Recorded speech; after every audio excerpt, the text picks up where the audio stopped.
Here's the thing, Shannon. I'm just going to say it. I'm okay when shots are missed. I'm okay when errors happen.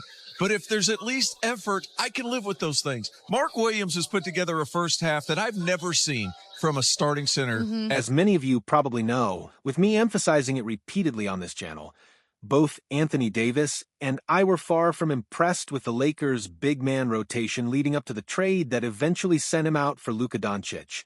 To me, the rotation seemed undersized, lacked presence, and frankly, was just underwhelming. What more can be done with this roster? Are you satisfied with the roster? Do you feel like you guys need some more here? I think we need another big. I've felt like I've always been at my best when I've been in the 4 and having a big out there. We know it worked when we won a championship with JaVale and Dwight at the 5, and I'm at the 4. It's pretty crazy how Anthony Davis did that whole sit-down interview with Shams pleading for the Lakers to help him out in this regard, only to get shipped himself. Why am I bringing this up again? Repeating myself, you ask? Well, because the whole situation is just too funny, and it's with irony that only keeps building. The plot thickens. We've gotten a look at Luka in Los Angeles, and nothing is looking like everybody thought it would. But before we get into all of this, make sure that you hit that subscribe button and turn on notifications so that you don't miss any of this top-tier content. Also, don't forget to leave a like. LeBron James has been putting up impressive averages of 24.5 points, 7.8 rebounds, and 9 assists this season, all while delivering jaw-dropping plays just like this one. Oh, that's going to be Christie. It's either he or Rue. Look out, here comes LeBron with a left-hand jam. Ow! And then they throw it away. Reeves, what a jam by LeBron. Regardless of what the critics may have thought, there's been no denying that LeBron James was already having an exceptional season ahead of the trade. But somewhere around the time of that infamous Anthony Davis-Luka Doncic trade, it's like a switch flipped. That's right, but with a little gold on each, even more impressive than his okay from the logo. LeBron hasn't just been dominating, he's back to having fun, and that's a scary sight for the rest of the league. Not long after the trade, he'd deliver a historic performance against the Warriors, dropping 42 points on 14 of 25 shooting, 17 rebounds, and 8 assists. With those 42 points, he'd surpassed Michael Jordan, becoming the oldest player in NBA history to score 40 points in a game. No big deal, right? If he keeps this up, then we just might see him out there Uncle Drewing the league when he's 65. LeBron James wasn't the only one on the team who had been balling, though. This entire Lakers team looked like it had undergone a complete transformation. It's as if every player on the team suddenly tapped into a hidden power, much like Aang discovering his true potential in Avatar, The Last Airbender. No exaggeration. Some of those Lakers players were playing out of their minds. With neither Luka nor LeBron in the lineup, Austin Reeves exploded for 45 points, 7 rebounds, and 7 assists against the Indiana Pacers. And yeah, I'm fully aware of how scorching hot Austin Reeves has been lately, but 45, 7, and 7? That man was straight up on fire against the Indiana Pacers. Sure, the future is bright for him, but to me, that's not what that trade was all about. Have you guys seen how Jackson Hayes has been playing? Still filling in and playing with a ton of energy. This man has been dunking everything. And he's playing with so much energy that you almost want to forget all about those brain-dead stretches that make the man look like he should be on the couch watching the game with us. Jackson Hayes has always had that raw athleticism. I saw it firsthand in New Orleans, but back then it seemed like he was still figuring out how to fully tap into it. Now, in Los Angeles, everything has been simplified, and it's looking like he's finally starting to figure something out. He's still a work in progress, but at least we're seeing progress, even if a large part of that progress is being spoon-fed and playing with more consistent energy. Progress is progress. When you're as athletic as him, energy can go a long way. The kind of energy that Hayes can provide can energize an entire team. It almost feels like he took AD's frustrations with the team's big man rotation to heart with how well he's been playing since that request from AD. Consequently, after trading AD, the Lakers would finally acquire that center that AD had wanted so badly. They did just have to trade Dalton Connect, Cam Reddish, a 2030 pick swap, and a 231 unprotected first-round pick to do so. That is kind of a lot, but to be fair, Mark Williams is kind of a beast. After the trade, Mark Williams wasted no time posting on social media. Do you guys think this guy was excited? How could he not be?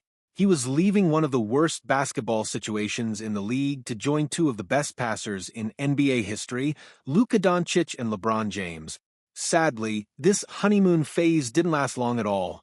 As it turned out, Mark Williams wasn't actually leaving Charlotte, thanks to the Lakers rescinding the trade. For the Lakers to reverse this trade with their center rotation at the time, things had to have been pretty bad with Mark. And with the way that all of this is playing out, it's safe to assume that they were.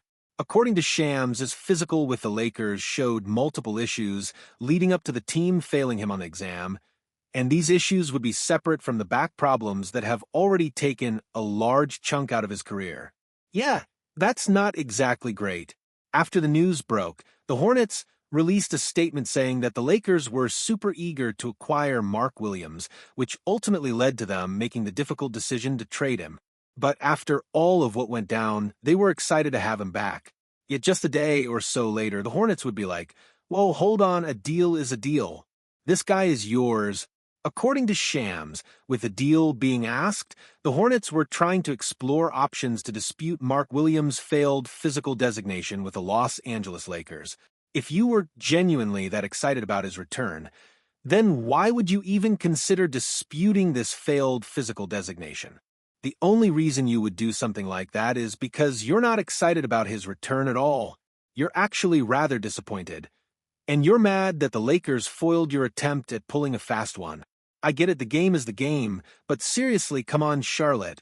Here's the thing, Shannon. I'm just going to say it like I'm okay when shots are missed. I'm okay when errors happen, but if there's at least effort, I can live with those things. Mark Williams has put together a first half that I've never seen from a starting center at the NBA level, heck, even maybe the college level. He was so poor from an effort perspective today that they had to switch him off of Jonas Valanciunas, and then he was giving up wide-open threes because he wasn't hustling out to contest threes. The effort has to be better. You might be down 23 points, whatever, but the effort has to be better. This is a Washington Wizards team that's dead last in offense and dead last in defense, and they are beating you by 23 points on your home floor because you don't feel like moving. This is crazy. Mark Williams, if you're going to be the center of a franchise where they've invested in you and they have plans for you to be a core piece of what they're going to be moving forward, that effort is unacceptable. Standing at 7 feet tall, possessing a monstrous 9 feet 9 inches standing reach, Mark Williams boasts the longest standing reach in the league. Surprisingly, it even surpasses Wembanyama. When this guy sticks his hands up, those hands are only 3 inches away from the rim. As you guys can tell, Williams is a physical freak loaded with the talent to dominate on both ends of the floor. However, his inconsistent motor and injury history always made him a player with some inherent risk. Turns out that risk was greater than we knew it was, so great that the Lakers said, "Nah, we're good on this end. We'll gladly take back Connect and the rest of our assets that we had in that trade," which Connect isn't exactly handling this news the best. Obviously, for the Lakers, losing a physical presence and actual big like Mark Williams sucks, but no worries because the Lakers have Jackson Hayes. So, they got KD, but we got Jaden McDaniels. In the Lakers season opener, their starting lineup consisted of D'Angelo Russell, Austin Reeves, LeBron James, Rui Hachimura, and Anthony Davis. Compare that to the lineup that this team used for Luka's debut. For his debut, they started himself, Austin Reeves, Rui Hachimura, LeBron James, and Jackson Hayes. If I would have told you at the start of this season that one day this would be the Lakers lineup, you would have called me crazy. Luckily, in Luka's debut, the Lakers' lack of depth at center wasn't an issue. Everyone was locked in, and the team didn't miss a beat. Luka wasted no time making his mark on this game. Here's Doncic putting it up. Instead, it's Luka's first assist as a Laker, and it came on a lob to who other than Jackson Hayes on this play. Luka, one of the league's premier slashers, drives into the lane, Euro-steps a defender out of the play, and instead of opting to finish, he simply lofts the ball to Jackson Hayes, who has to be feeling like he just found the winning lottery ticket on the ground. Talk about being lucky. Most bigs never get the chance to play with a talent like Luka Doncic or LeBron James over the course of their career. Yet Jackson Hayes is getting the unique opportunity to play alongside both. Plus, Austin Reeves is no slouch as a passer either. He's quickly emerging as one of the top creators in the league. Austin Reeves video, anyone? We are in for some exciting and high-leverage basketball in Los Angeles. Back to the breakdown. Luka hasn't taken a shot yet. Doncic has attempted one on the switch. Luka's got the big on him, tries the three, and hits it. For Luka's first basket, he used the screen from Rue, got Kessler to switch onto him, then hesitated into his signature shot, one that we all know is money. He doesn't do anything flashy, but he creates just enough space to avoid Kessler's outstretched arms, making sure that one of the league's top shot blockers contests doesn't matter. It's crazy how he can make something like this look so easy when it clearly isn't. This is a stark reminder that Luka remains one of the game's greatest offensive engines. Luka didn't exactly shut down the arena in his debut, scoring just 14 points on 5 of 14 shooting with 5 rebounds and 4 assists, but that's okay, because we know his body of work. This season, he's been averaging 28.1 points, 8.3 rebounds, and 7.8 assists.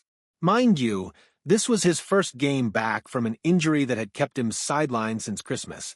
One off-shooting night in a debut isn't going to erase what Luka Doncic is truly capable of or diminish the impact that he has while he's on the court.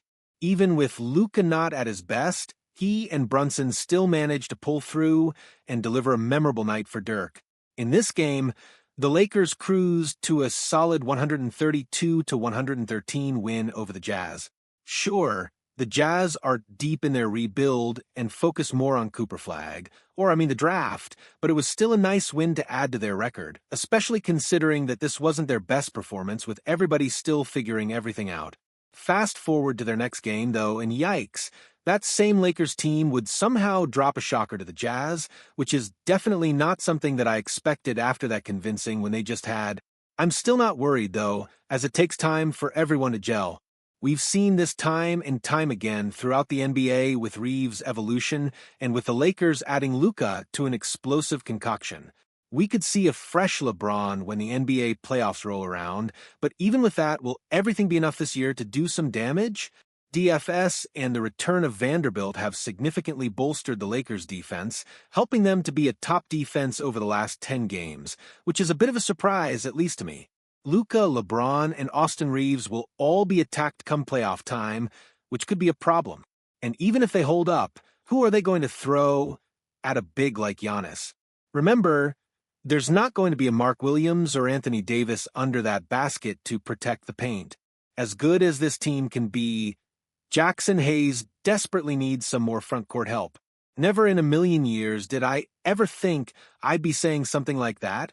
Alex Len, who they recently signed, has averaged 1.4 points, 1.8 rebounds, and 0.8 assists this season. He's something, but as I've said, they need more. The timing of this whole Mark Williams debacle really couldn't be any worse. But hey, as I said earlier, at least the Lakers have Jackson Hayes. Wide open, that is, as long as he's healthy. Man, what is this Lakers center rotation? But say the word, and I'll drop a Hayes video. Williams really has to be cooked for the Lakers to not take a chance on him with this rotation. The Lakers center rotation might be ugly, but at least things are exciting. With all of the excitement going on in Los Angeles, does anybody else feel a little bad for AD? He definitely got the short end of the stick with this whole ordeal, but we'll be diving more into that shortly. So make sure that you're subscribed with notifications on so that you don't miss that or any of my other content. Anyways, there's some more going on in the basketball world that I need to be covering, so clicking the video on the screen right now and using code COOP for Underdog are both great ways to support this channel. I'm Get Like Coop, bringing you guys the scoop until our next upload.